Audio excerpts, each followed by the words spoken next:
Bonjour à tous, j'espère que vous allez tous bien par la grâce de Dieu, que votre semaine se passe bien, qu'elle commence bien, sous le regard du Seigneur. Alors que j'étais...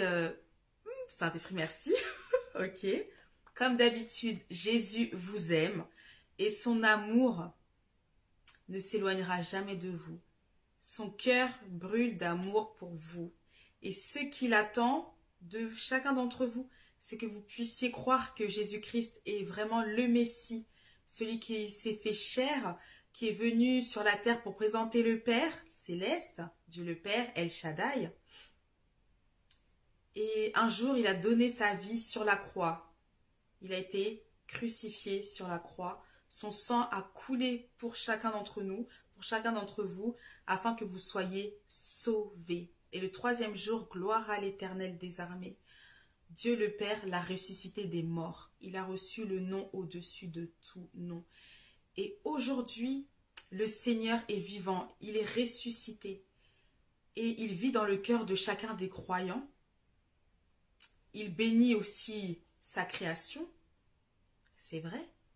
Mais ce qu'il attend de vous, c'est que vous puissiez faire le pas, d'ouvrir la porte de vos cœurs à Jésus, le roi des rois et le Seigneur des seigneurs. En lui seul, on peut avoir la vie éternelle. En dehors de lui, il n'y a pas de vie. Et un jour, très prochainement, très bientôt, le Seigneur Jésus reviendra dans les airs chercher son peuple, ceux qui lui appartiennent. Et pour les emmener dans les cieux, dans le royaume des cieux, et il y aura ce qu'on appelle les noces de l'agneau. Mais pour les personnes qui n'auront pas été enlevées, les personnes qui ne l'auront pas accepté comme leur Seigneur et leur Sauveur, pardon. Et aussi les personnes qui ne sont pas allées jusqu'au bout, c'est-à-dire des personnes qui avaient donné leur vie à Christ, mais qui ont abandonné, qui ont continué à agir comme s'ils n'avaient pas Christ, à faire le mal, à vivre une vie de péché, ces personnes-là resteront sur la terre. Et ensuite viendra la tribulation.